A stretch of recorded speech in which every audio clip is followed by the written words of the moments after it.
The ending weekend of the Olympic Games over in Paris this summer in 2024. In the final event of the final day of action prior to the closing ceremonies, a gold medal game between the host nation in France and the United States in women's basketball. The Americans looking for their 8th consecutive gold medal to become the most dominant team we have ever seen in Olympic history in a team sport.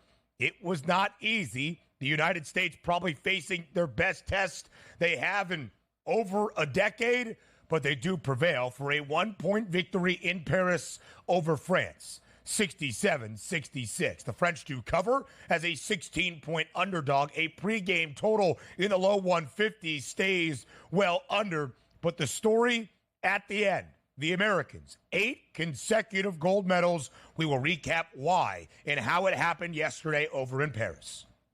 Yeah, a brutal basketball game overall, just from an aesthetic standpoint, but that doesn't matter. Like, nobody's going to remember that in 20 years. Say, hey, you know who won that Olympic gold medal? It was Team USA, 67-66. You take a look at that, 34% shooting from the floor for Team USA, 16% from three-point range. You take a look early on with A'ja Wilson. I mean, just couldn't find the rim, layup, short jump shots, nothing was working, but sort of really influenced that third and fourth quarter, finishing with 21 and 13, certainly the MVP of Team USA. But the interesting part goes down is, like, we now enter into the stage where three-point shooting is so important. We'll talk about the men's game in just a litlittle bit, but you see them 2 for 12 from three. You know what opened up the court? I don't know, a guard that can bomb away from, logo range and make those shots. So you have to actually play the three-point line. Can't remember that girl's name, but she might have been okay. But we didn't expect Caitlin Clark to play in this Olympics. She didn't make the team, and we still thought Team USA was going to win, and they did that. That was the name of the game. That was the goal. But now as we flip the page over to 2028, it's going to be a lot of young superstars, a lot of great guards still that are going to be available for Team USA when it gets to Los Angeles.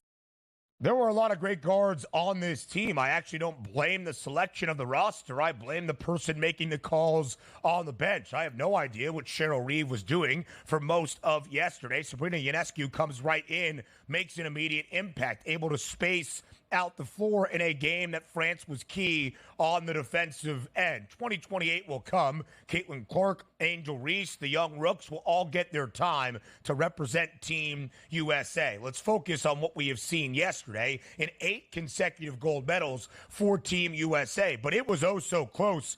I mean, inches away. Gabby Williams, 5-year WNBA vet, who most recently played with Seattle a season ago in 2023, drove down the length of the floor at the end of the game, hoisted one up from around the three-point arc with the United States up 67-64, shot banked in. A shout-out to Noah Eagle, live on the broadcast almost immediately, saying that it was a 2-point shot, and it was clear that Gabby Williams' foot was on the line, probably half of her sneaker inside the arc. So the Americans barely survive by 1 point, 67-66. 61 consecutive victories for the United States, dating back to the 1992 games in Barcelona, in 8 consecutive gold medals. We'll get to Captain America for women's hoops in just a second. That would be the tournament MVP in A'ja Wilson. But a quick shout out to Kalia Copper. 12 points, 10 of them in the fourth and final quarter. The product of Rutgers stepping up on the biggest stage in the most significant time, leading the Americans in that fourth quarter, DRS, with 10 big points. Yeah, there's a lot of strong layups late there, too, starting to clinch that out. And also, Team USA's free throw shooting down the stretch was also very good. You take a look at Copper and Plum, both off the bench, 6 of 6 apiece from the free throw line. That's what you needed at the end of that basketball game. It is interesting to watch the international game from, let's just say, the WNBA game or the NBA game, because it's so much more physical at that point. So even if you can muck and grind like France was trying to do, in the end, Team USA was still the stronger team and ended up prevailing. So it could have been so much easier. We're saying, like, which team can actually stay within double digits of the Team USA, and it was France, who almost pulled the miraculous upset at that point. But no shame in the US's game. You're going to run in games where you face adversity. They faced it the entire second half, which included, I believe, watching out of the gate like an 8-0 run by France to take that lead. Like, oh my goodness, they're going to lose this game. But they settled in, played some really good defense, and ended up picking up the victory, which is the main part there. The United States was down double digits early in the second half, early in the third quarter. I bet the Americans live on FanDuel with a nice 30% profit boost, brought the money line down to minus 118. Bang. Got the cash that we needed. Only 3 players in double figures yesterday for the U.S. Kalia Copper, who we shared, had 10 in the fourth quarter. Kelsey Plum had 12. But there's nobody better in women's basketball right now than A'ja Wilson. 21 points, 13 boards, 4 blocks. Captain America prevails for the United States. Sensational throughout the entirety of the tournament, averaging nearly 19 points and 11 boards per game. The MVP and the main reason the United States was able to win an 8th consecutive gold. Yeah, 6 points at the break, 15 in the second half, which included a boatload of rebounds, and certainly the physicality to get to the free throw line and make 9 of 12 free throws here. She certainly was the catalyst down the stretch, because even though not much was working, and sometimes other players like, hey, you know what, just not my night here, she kept pressing on here and had a big-time second half, which, again, was the catalyst for that victory. 6-0 in the Olympics. That's another gold medal as they go, and congratulations, Team USA. Much like we expected, heavy favorites getting it done. That's something we won't talk about a lot. Like, oh, they're supposed to get it done, which means all that pressure is always on your back. And also being in Paris, in France, and playing France in the gold medal game and getting their best shot and still coming away with the victory, that's always good to watch. Yeah. Listen, that host nation bump was the real deal. We'll talk about the men's gold medal match on Saturday afternoon in just a moment. But quickly here, a shout out to the most decorated U.S. female Olympian in basketball ever, Diana Taurasi, 6 gold medals. The 42-year-old vet, her selection on the team, a little bit controversial, but it was to have that stellar moment, another golden moment, to win 6 gold medals in the same sport, I believe most all time, for an individual in the same sport at the Olympic Games. So Diana Taurasi gets her 6th straight gold medal. The Americans have won 8 in a row, a 61-game Olympic winning streak that will follow the United States to Los Angeles in the 2028 Summer Games. So U.S. versus France in women's basketball, the U.S. versus France in men's basketball. Another instant classic on Saturday. We recap next. Live right here on the early line on this Monday, looking back on the final weekend of the Olympic Games over in Paris. And DRS, what a scene it was on Saturday for the gold medal match between the United States and France in men's basketball. One of the games that we will remember for a very long time, including the semifinal dramatic comeback victory over Serbia. The United States prevails 98-87. France, as they did in the women's gold medal game, covering as close to a 16-point underdog. But it will be a game remembered for what Stephen Curry can do behind the three-point line. 8 triples, and somehow, some way, making shots that should not have gone down over Victor Wembanyama and every single French defender. 24 points for Steph. The chef in his only Olympic Games goes home a gold medalist. Yeah, it was a really good game and a fun game to watch. And also coming off the heels of knocking off Serbia, coming back, you get the, roundhouse punch from France. They still are standing there at the end of the game, only for Steph Curry to put on a mini Olympic show all by himself when you knew every time he was trying to work open here, running off of those picks and those screens where you're allowed to clutch and grab and knock him off. And it's not like he's 6'7", 6'8", like LeBron James here, 250 pounds. He's a smaller guy, but still able to get open and knock down three-point shot after three-point shot after three-point shot, monster shots. This is what we love, too, because coming into the games, did we expect the U.S. to win the gold medal? Absolutely. But also, sometimes you're just asking for the best players in the world to have a little bit of adversity. They had that in the past 2 games, and they showed up absolutely golden in that 98-87 game. So much fun. I don't think there's anybody on the planet that wasn't watching that game down the stretch knowing that you were watching greatness here and expecting Steph Curry to put the nail in the coffin for France, and he did. Put them to sleep, baby. I loved watching it. Loved to see it. You know what, Ben? It was really nice because everybody at that time frame in the middle of the afternoon on a Saturday was able to watch, and those record numbers were a bonanza, and rightfully so. So much fun to watch. The best in the world at the highest level. You got that out of the men's team. 19.5 million viewers to be exact, making it the most watched gold medal game for the United States in men's basketball since 1996. And this game was close. Yes, the Americans won by double digits. Sure, the French covered as a 16.5 point underdog. A total of 174.5 pregame does go over as the U.S. scores 98. But it was a one-possession game. Under 2.5 minutes remaining, Victor Wembanyama on the other side, 26 points for France. And then Steph took over. 3 threes in the final 2 minutes.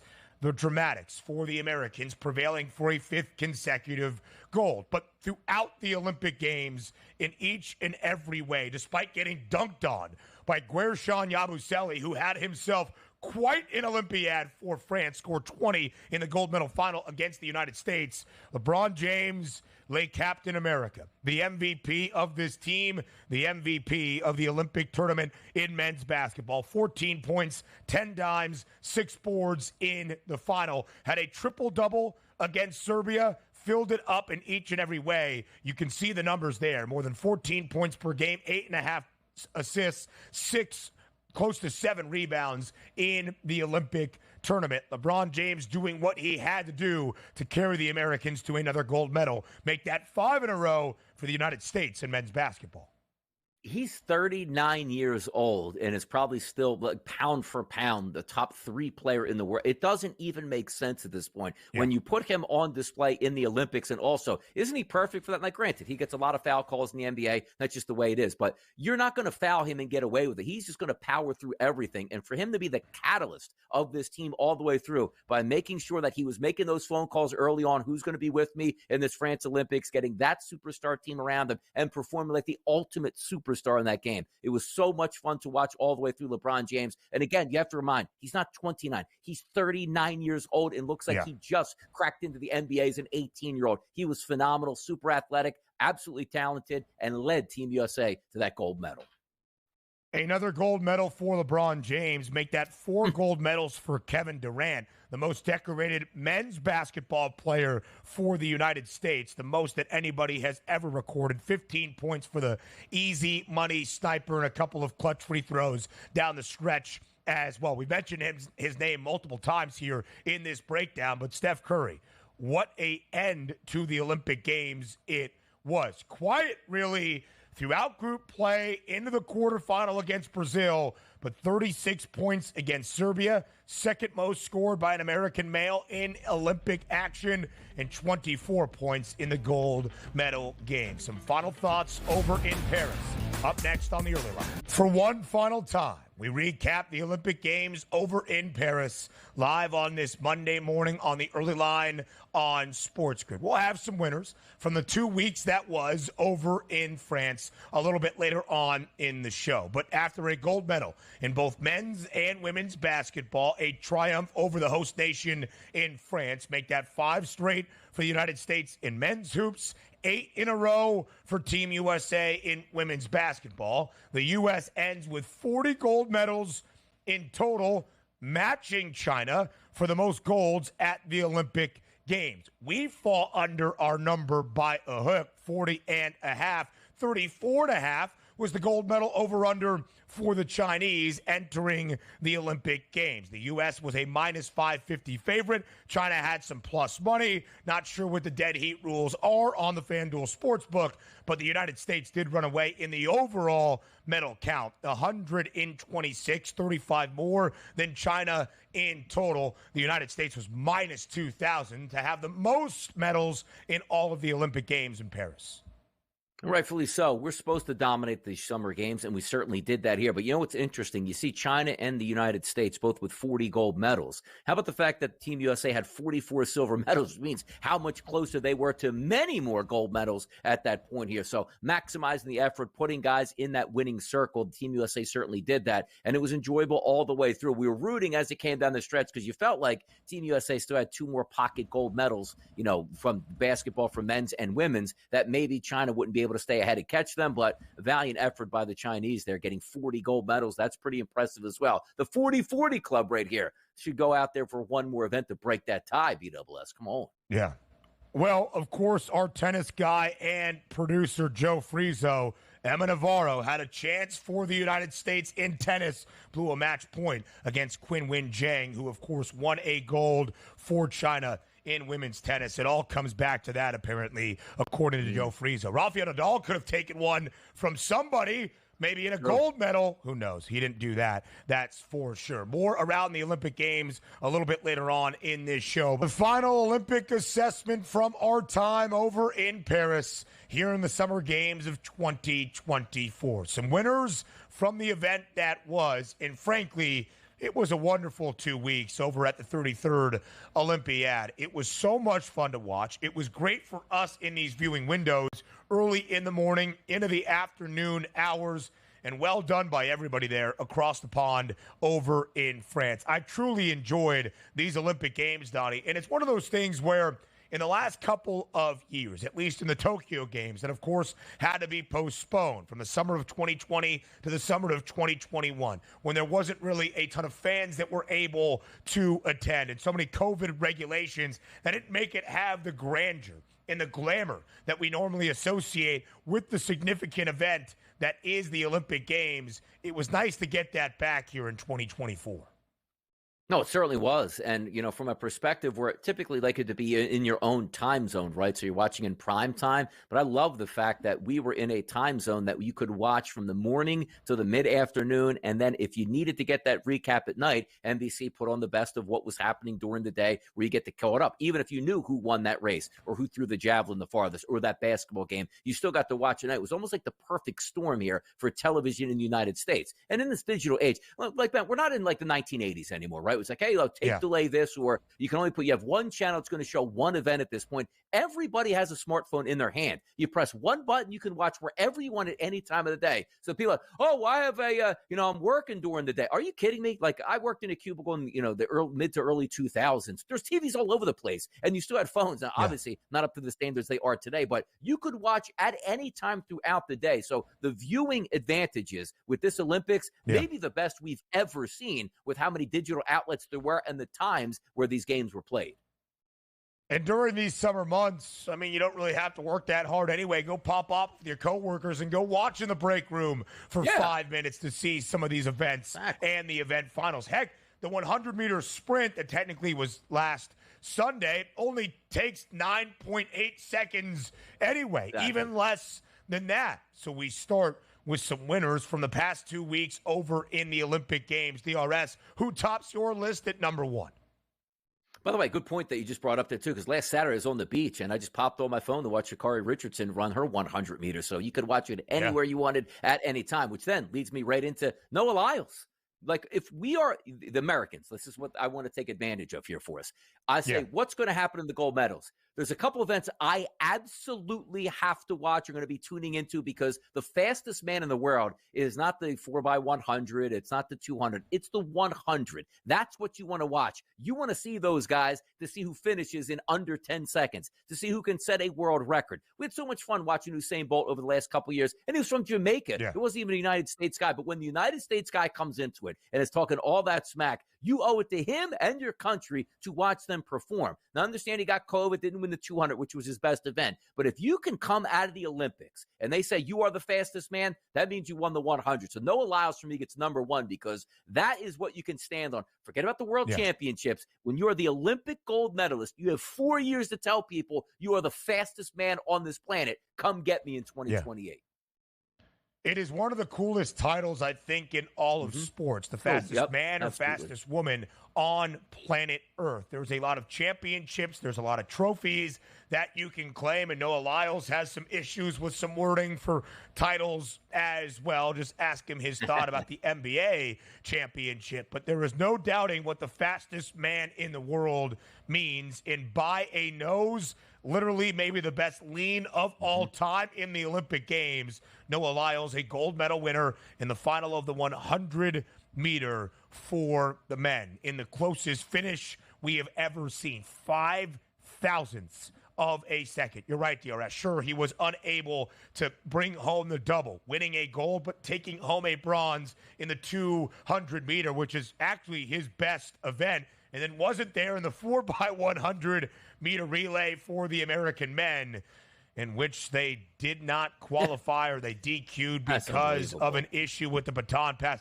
We are spooked in that event. It led to Carl Lewis, a great American Olympian, yelling that things need to change in United States track and field. Maybe it happens in front of the 2028 Olympic Games. All right, DRS, that was your first winner. Winner number 2 on your list is who?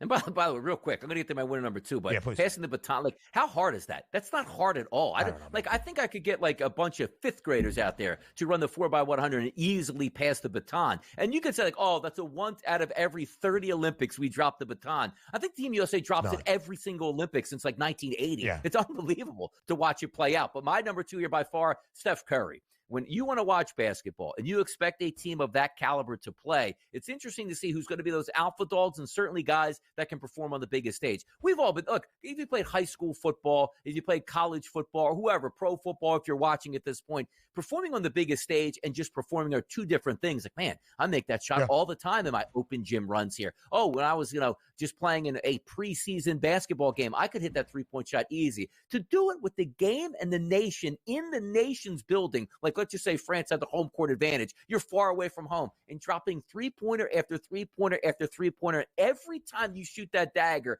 you let that home crowd know you are here. You're not playing. Don't mess with me on this court. And then go down the court and do it again and put the home nation to sleep. It's so much fun watching superstars at the height of their game doing what they do best in the biggest moments. Nothing beats that. And Steph Curry's final flurry at the end of that game basically saying, I'm shooting the basketball. You're going to run double teams at me. You're basically going to tackle me. It doesn't matter. I don't even need to get looks at the rim. I'll just launch this thing up with a high rainbow arc and splash down triple after triple after triple. I loved what I watched from Steph Curry and just the enjoyment from him getting his first gold medal, knowing that's going to be the only time he has a chance to get a gold medal and performs in the biggest moments in those final two games. Unbelievable stuff out of Steph Curry. Certainly valid for being a winner of the Olympics for me. The 36-year-old Stephen Curry, in his first and more than likely only Olympic Games, goes home a gold medal champion, bringing the United States to a fifth consecutive gold. Steph made 4 threes in the final 2 minutes and 45 seconds. Victor Wembanyama had a shot that made it a one-possession game, 82-79. France down by only a single possession under 3 minutes. And then the Steph and the Chef really started to cook. The final one he made with just over half a minute remaining in a double team, dribbling between his legs and then just hoisting one up. I almost passed out on my couch. My body went limp. I could hardly understand how that play was accomplished. And we were waiting for Steph to look like the Chef throughout the Olympics. First 4 games, 11 points in the opener of group play against Serbia. That was his high. Only 3 against South Sudan. Only 8 to end out group play against Puerto Rico. 7 in the quarterfinal blowout over Brazil. And then 36 points in the dramatic comeback against Serbia, a game that everybody will remember for the United States in basketball. The second most points scored by an American man in an Olympic basketball game, only 1 point behind Carmelo Anthony, and then a team-high 24 points and 8 made threes in the gold medal game on Saturday. Your final winner, DRS, to round out this list of 3. City of Paris. I thought it was spectacular all the way through. The venues were great. And even outside of the competition of the sports themselves, like you're playing beach volleyball, like in the shadows of, unbelievable buildings and just, the whole camaraderie of the games here from start to finish, I thought were tremendous. I don't think the only thing outside of it I could say, you might have had some bad weather from time to time, running some of those Olympic, sprints there in the rain. It is what it is, and you're going to have to put up with that. But I thought by and large, just watching things all the way through from the Eiffel Tower in the background to, again, the landscape, the architecture, and also the broadcasting I thought was fantastic from the city itself. I thought Paris showed really well. And also from a USA perspective for me, the time zone was absolutely phenomenal. I might have had a different advantage. If Paris was located, let's just say, in China, and you could have a different time zone, maybe it wasn't as good. I just thought it was fantastic all the way through from Paris. It certainly was. Some more winners in this final Olympic assessment up next on the Early Line. Live right here on this Monday on the Early Line on Sports Grid following the closing day in the closing ceremonies of the 2024 Olympic Games yesterday in Paris. Donnie gave you a couple of his winners from the 2-week stretch that was the 33rd Olympiad. Now a few of mine. Number one, leading off my list, that's Katie Ledecky, DRS. 9 gold medals, the most we have ever seen out of a female swimming athlete in Olympic history, and the most decorated American individual female athlete ever. Dominance to me is something that is so cool to watch at the highest level of sport. The 1,500 meter, when she won by nearly 10 seconds, and the broadcast has to go to the all 22 just so you can kind of categorize how dominant an athlete is.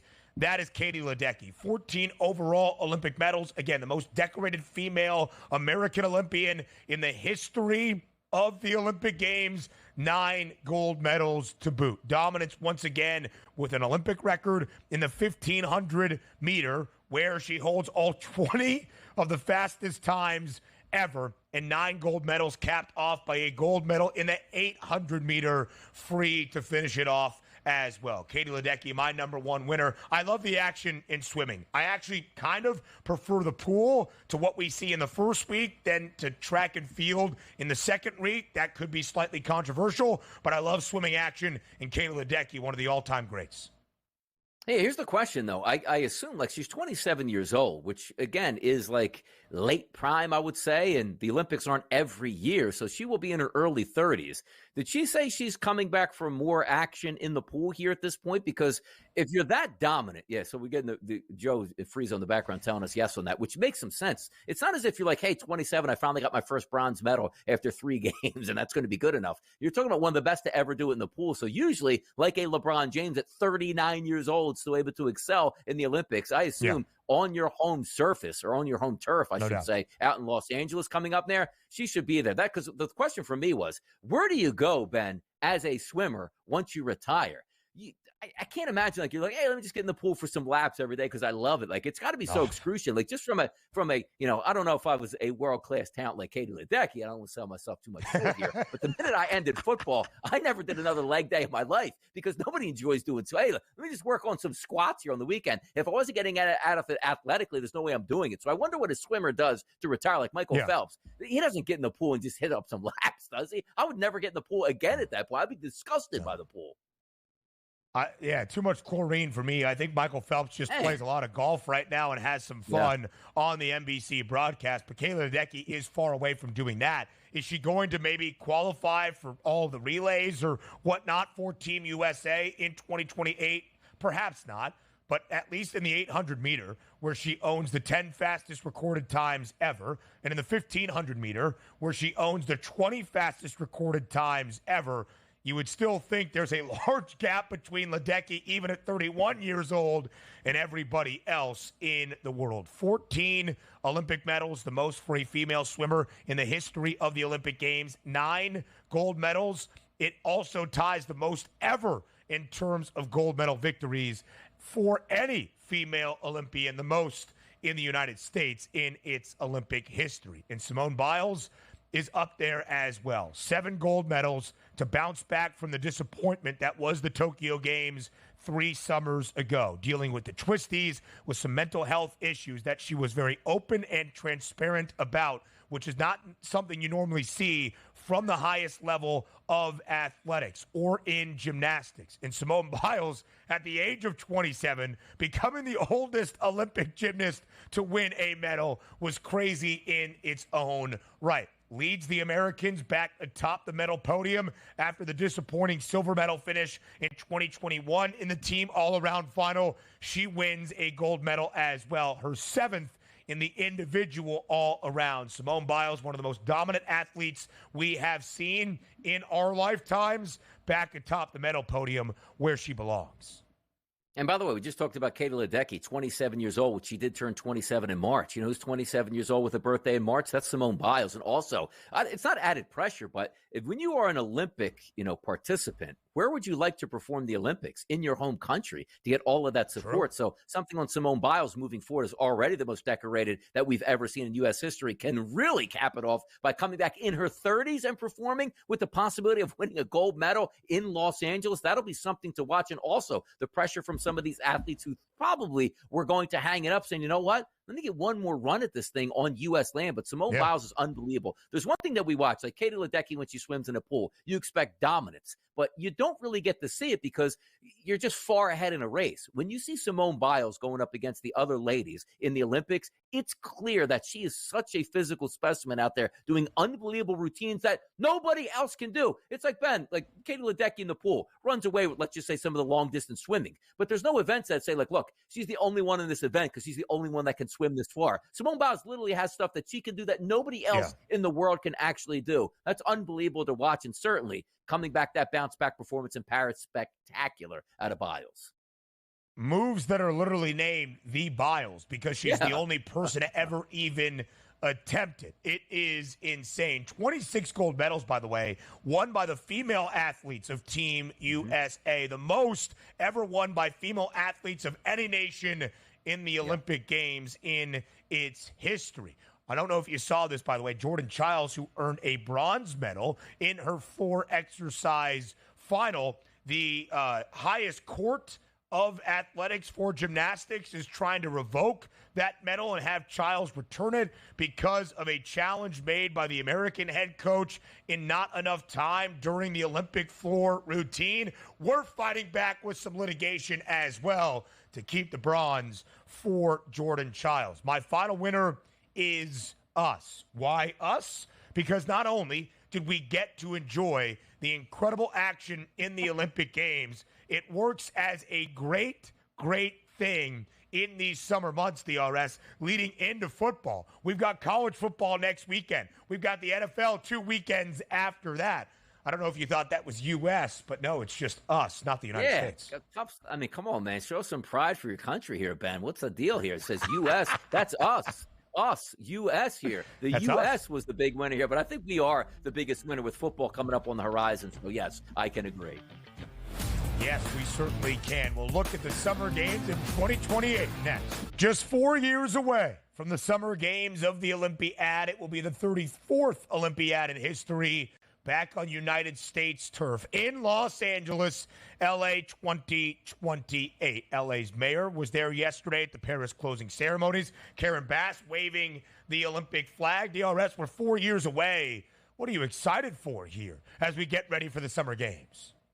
Look, just that it's on U.S. soil. I mean, it's a great city in Los Angeles. They'll be ready for it. The pageantry will be there. All the superstars will be ready to go. And if you want to say that Team USA had a very good Paris Olympics, wait until the home team gets on their home turf and really gets that home court surge where everybody is cheering for Team USA at every single event as the dominant fan base. That's what I'm looking forward to here. But I also want to see the shame of it's going to be, when is those primetime activities going to take place? Because granted, it's going to be mostly primetime in the city you're in, which means a little bit later for the East Coast. But also you have to understand some of these events also need to project worldwide as well. It'll be interesting because, as I said, Paris was a huge win, not because the city is beautiful, but because of the time frame that we were watching. So you got that double scoop. Let me watch during the day. Let me round it about at night. I don't want to just be like, hey, I got to watch the 100 men's final at 9:30 at night on a Thursday or whatever it will be. That would be ridiculous. Yeah. No. I don't think we're going to go Pacific time, prime time hours. I would think they kind of cater